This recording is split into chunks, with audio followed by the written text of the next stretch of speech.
Hello everyone, welcome to সিফাস universe. আজ আমি আপনাদের সাথে শেয়ার করতে চলেছি মাত্র 5 মিনিটে বানিয়ে নেওয়া পনির ভুর্জির রেসিপি। এটা খেতে খুবই টেস্টি হয় এবং এটা রুটি, পরোটা এই সব কিছুর সাথে খাওয়া যেতে পারে। এই পনির ভুর্জি বানানোর জন্য প্রথমে একটা কড়াতে আমি নিয়ে নিয়েছি 2 to 3 টেবিল স্পুনের মতো সাদা তেল। তেলটা ভালো করে গরম হয়ে গেলে এই কড়াতে আমি দিয়ে দিচ্ছি 1 পিঞ্চের মতো গোটা জিরে। কয়েক সেকেন্ডের জন্য জিরেটা কড়াতে নাড়াচাড়া করে নিয়ে আমি এতে অ্যাড করে দিচ্ছি 2টো মিডিয়াম সাইজের পেঁয়াজ কুচি। পেঁয়াজটা একটু হালকা করে আমি ভেজে নিচ্ছি। পেঁয়াজটা যখন মোটামুটি ভাজা হয়ে যাবে তখন এখানে আমি অ্যাড করে নিচ্ছি একটা মিডিয়াম সাইজের টমেটো কুচি।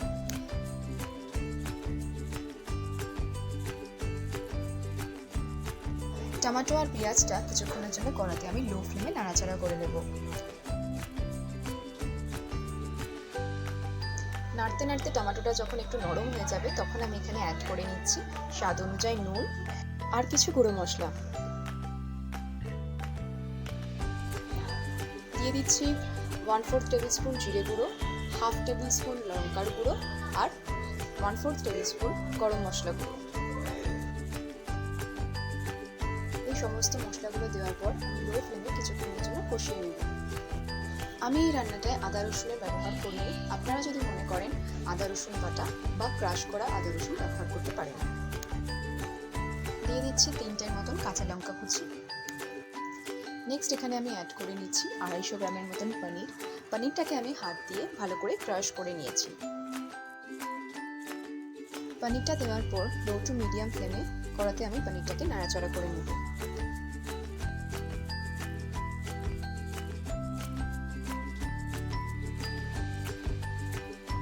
নেক্সট এখানে আমি অ্যাড করে নিচ্ছি 1 টেবিল স্পুন ধনেপাতা কুচি আর 1 টেবিল স্পুন কসুরি মেথি। এখন এগুলোকে আমি ভালো করে মিশিয়ে নেব। পনির ভুর্জি আমাদের কমপ্লিট হয়ে গেছে। এখন আমি গ্যাসের ফ্লেমটা অফ করে দেব। রাত্রিবেলা ডিনার হিসাবে এই পনির ভুর্জি রুটি বা পরোটার সাথে খেতে খুবই ভালো লাগে। তাই আপনাদের সকলের কাছেই রিকোয়েস্ট রইল বাড়িতে একবার এই রেসিপিটা বানিয়ে নেওয়ার। চলুন এবার সার্ভ করে নেওয়া যাক।